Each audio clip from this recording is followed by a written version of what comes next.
المجهودات ديال اللاعبين.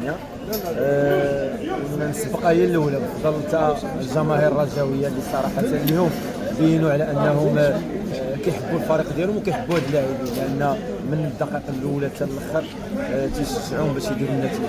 فرجوع المباراه كنظن انهم اللاعبين بينوا لي من خلال التدريب ولا من خلال الاسبوع ان كاينه ديك غايبين على ديك لا غرينتا، غايبين على ديك الروح القتاليه ديالهم. فانا كنت كنطلب منهم انهم هذا الكلام اللي كيقولوا انهم يبرهنوه في الملعب.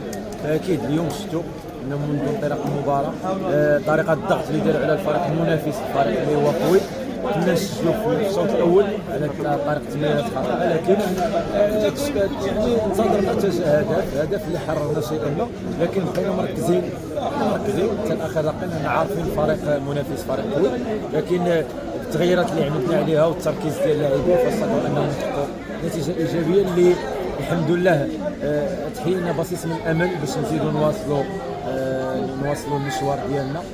وكذلك نتمنى انها تكون بدايه ديال التصالح مع الجماهير، والجماهير ماشي مخاصمين معاهم، انهم مقلقين على النتيجه، لان فريق الرجاء البيضاوي فريق اللي قوي خاص تلعب دائما على صوب الامام.